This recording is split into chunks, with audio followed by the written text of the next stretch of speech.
আজকে মাছওয়ালা ভাই মাছ নিয়ে বাসায় আসছিল, সেখান থেকে 100 টাকার কাসকি মাছ রাখলাম। তো দেখুন কত সুন্দর। এখন আমি ভালো করে ধুয়ে পরিষ্কার করে নিব। আর এদিক দিয়ে আমার লালু খেলা করতেছে বল দিয়ে।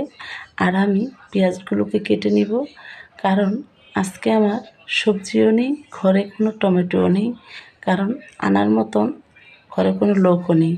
তার জন্য আজকে পেঁয়াজ দিয়ে রান্নাটা করব। আসসালামু আলাইকুম ভাই ও বোনের, আশা করি আল্লাহর রহমতে ভালোই আছেন।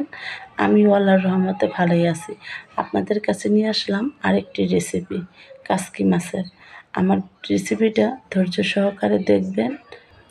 আর আমার রেসিপিটা যদি ভালো লেগে থাকে লাইক কমেন্ট শেয়ার করবেন, ইউটিউব চ্যানেলটা সাবস্ক্রাইব করবেন, ফেসবুক পেজটাকে ফলো দিবেন আশা রাখি। আর আমাদের বাসাটা পড়ছে রাস্তার সাথে, মেন রোডের সাথে, তাই অনেক গাড়িগুড়ির আওয়াজ হচ্ছে, কিছু মনে করবেন না যেন। আর দেখুন আমি হাতে মেখে নিচ্ছি। আর পেঁয়াজ কুচিগুলো আমি আগে মেখে নিয়েছিলাম সব ধরনের মশলা দিয়ে। পরবর্তীতে মাছগুলো দিয়ে আলতো হাতে সামান্য পরিমাণ তেল দিয়ে মেখে নিয়েছি।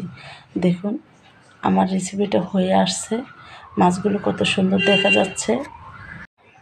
আমার রান্নাটা কেমন হয়েছে কমেন্টে জানাবেন, আর কে কে দেখছেন তাও বলবেন। আল্লাহ হাফেজ।